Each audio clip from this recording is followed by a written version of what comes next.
안녕하세요 여러분. 오늘은 정말 기쁜 소식으로 영상을 시작해 보려고 합니다. 제가 길었던 취준을 드디어 끝내고 좋은 회사에 정착을 하게 되었습니다. 어, 이곳은 제 첫 회사이지만 따지고 보면 5번째 회사이기도 한데요. 이전 회사들은 정규직 전환이 되지 않는 인턴직 자리였거나 혹은 입사를 해서 회사를 다니면서도 뭔가 만족하지 못하고 계속해서 취준을 할 수밖에 없었던 회사들이었어요. 그런데 이번에 가게 된 회사는 여러모로 만족스럽고 또 뭔가 정착을 하고 이제 저의 커리어를 드디어 조금씩 쌓아갈 수 있는 회사라는 생각이 들었습니다. 화장품 회사의 마케팅 직무로 최종 합격을 하게 되었습니다. 그래서 오늘은 취준과 관련된 이야기를 조금 해보려고 하는데요. 제가 굉장히 길고 긴 취준을 겪었고 뭔가 회사도 여기저기 많이 옮겨 다니면서 사실 제가 쉽고 빠르게 취뽀를 한 사람은 아니기 때문에 저의 모든 스펙과 모든 경험들이 취준을 하는데 취업에 성공을 하는데 굉장히 도움이 되었다라고는 말씀을 드릴 수가 없어요. 그래서 오늘은 여러 가지 중에서 제가 취업을 하는데 가장 도움이 되었다고 제가 생각하기에는 가장 도움이 된 것 같은 인턴 경험에 대해서 이야기를 해보려고 합니다. 사실 요즘은 인턴은 취업을 하기 위한 필수 코스잖아요. 제가 앞에 자격증과 관련된 영상들도 몇 개 올렸지만 사실 회사에서 더 선호하는 건 어떻게 보면 가장 선호하는 거는 실무 경험인 것 같아요. 굉장히 슬프게도 요새는 신입을 뽑으면서도 실무 경험이 있는 사람을 선호를 하죠. 그래서 중고 신입이라는 말도 생겼고 때문에 가장 쉽게 내가 경험이 조금이라도 있다라고 겪어봤다라고 말할 수 있는 인턴을 하게 되는 거겠죠. 그리고 이게 중요하다고 생각을 하는 이유는 제가 생각했을 때 기업들의 채용 목적이 많이 변한 것 같아요. 제가 전문적인 지식이나 정보가 있는 사람은 아니지만 이번에 또 다시 한번 이렇게 공채 시스템을 한번 쭉 겪어보고 나니 요새는 회사에서 뽑는 인원, TO 자체가 굉장히 적잖아요.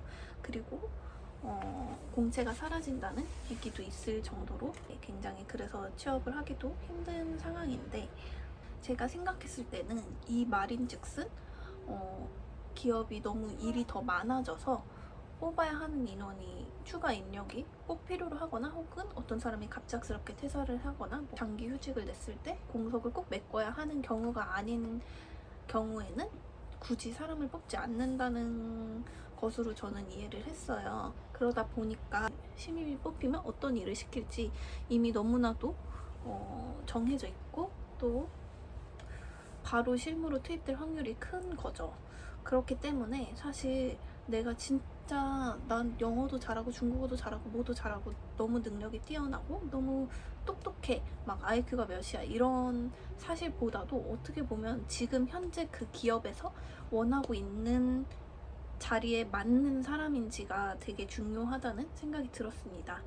내가 지금 어떤 회사에서 떨어졌다고 했을 때 사실 제 생각에는 그냥 그 회사에서 원하는 그 자리와 맞지 않아서일 확률이 크다고 생각을 합니다. 결론적으로 얘기를 하자면 회사에서 원하는 사람이 굉장히 더 구체화 돼가고 있다라는 느낌이 듭니다. 저 또한 신세계 인터내셔널이라는 회사에서 회사의 화장품 브랜드 마케팅을 하는 부서에서 인턴을 7개월간 했었어요. 그래서 그것 때문에 아무래도 이번에 화장품 회사에 또 마케팅 직무로 최종 합격이 될 수 있었던 것 같아요. 이렇게 조금 서론이 길어졌는데 아까 말씀드린 그 회사에서의 인턴 경험에 대해서 인턴을 어떻게 구했고 또 면접을 어떻게 받고 어떤 일을 하고 어떤 우대사항이 있었는지 등등에 대해서 이야기를 해보도록 하겠습니다.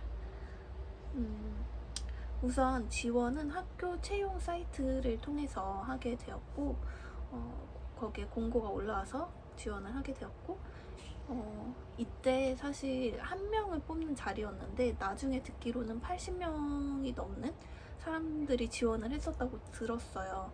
그래서 제가 그 한 명에 뽑힐 수 있었던 이유는 첫 번째는 이력서를 잘 쓰는 건데, 그 공고에 올라와 있는 필요로 하는 자질 그리고 우대사항이라고 적혀 있는 것들을 다 적는 게 중요하다고 생각을 해요. 저 같은 경우에도 그 당시에 공고에 우대사항 중에 그래픽 툴을 다룰 수 있는 사람을 우대한다라는 내용이 적혀 있었고, 당시에 저는 사실 포토샵이나 일러스트와 관련된 자격증을 가지고 있지 않은 상태였지만 학교에서 많이 배웠기 때문에 충분히 쓸 수 있는 상태였어요. 그런데 이제 아무래도 일반 이력서 형태를 따르게 되면은 사실 자격증이 아닌 그냥 내가 갖고 있는 스킬에 대해서 쓰는 라는 없는 경우가 많잖아요. 저 같은 경우에도 약간 외국 레주메 형식을 조금 빌려서 마지막에 스킬란에 나 포토샵 상이고 뭐 일러스트레이터도 상으로 할 수 있다 뭐 이런 식으로 적었었던 것 같아요. 좀 더 구체적으로는 뭐 포토샵을 가지고 이러이러한 일을 할 수 있다, 일러스트레이터를 가지고 이러한 일을 할 수 있다 라고 적으면 더 좋겠죠. 내가 할 수 있는 것들은 혹 내가 자격증이 없고 그걸 증빙을 할 수가 없다고 하더라도 할지라도 다 적을 것, 이게 중요한 포인트인 것 같습니다. 그리고 두 번째는 당연히 면접에서 좋은 인상을 남기는 거겠죠. 뭐 저를 뽑은 이유에 대해서 제대로 된 답변을 들은 적은 없어서 확신할 수는 없겠지만 조건이 세 분이었고 저 혼자 이렇게 3대1로 봤었는데, 그때 그 세 분 중에 한 분이 나중에 면접을 보고 난 후에 저를 굉장히 마음에 들어 했었다라는 후문을 들은 적이 있는데, 제가 생각했을 때는 저보다 분명히 더 능력이 출중하고 똑똑한 사람이 분명히 많았을 거라고 생각을 해요. 근데 그분의 마음에 들었던 이유는 저의 열정을 본 게 아닐까라는 생각이 들어요.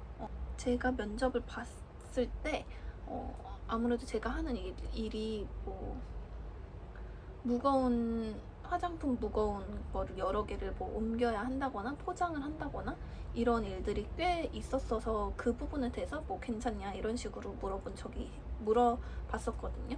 그 면접관이. 그때 제가 막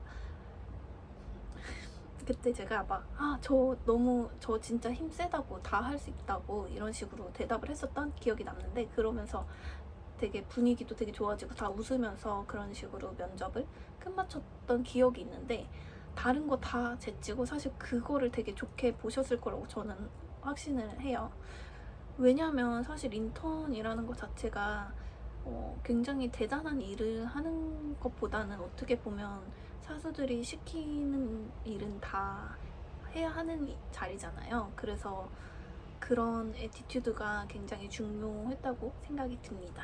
그래서 여러분들도 면접을 볼 때 물론 우리가 인턴은 사실 전환도 안 되고 뭐 굳이 뭐 열심히 해야 되나? 라는 생각이 들 수도 있고, 나 열심히 해야지 라는 생각이 안 들 수 있단 말이에요. 적어도 면접을 보기 전에는 진짜 여러분들이 나는 이 회사를 너무 다니고 싶고 진짜 돈을 안 줘도 다니고 싶다라는 그런 마인드 컨트롤, 정말 그 정도로 간절하고 여기서 인턴을 꼭 하고 싶다라는 그런 간절함을 마인드 컨트롤로 좀 장착을 하고 가면 좋지 않을까라는 생각이 들어요. 사실 그 당시에 저는 인턴조차도 많이 떨어지고 다 우중충충 떨어지면서 되게 사실은 간절했었거든요.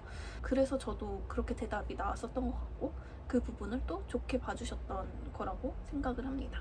그래서 여러분들도 면접 볼 때 그런 열정을 잘 보여주시면 좋을 것 같습니다.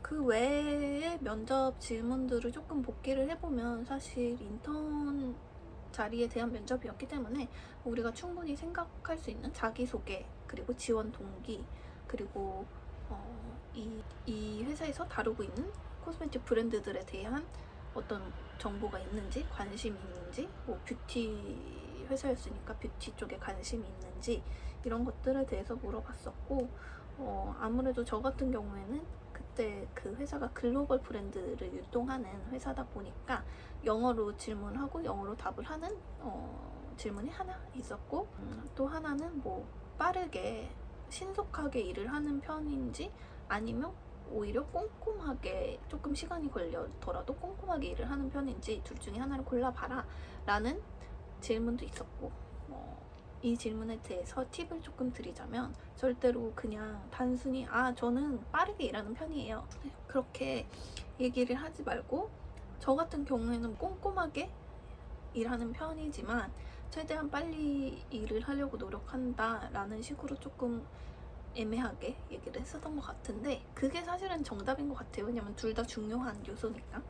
신세계 인터내셔널 같은 경우에는 인턴이 전환이 되는 인턴이 아니고 파견직 소속으로 있게 되고, 사실 최대 근무 기간도 10개월로 정해져 있을 정도로 회사의 소속감을 느낄 수 있는 직무는 아니에요.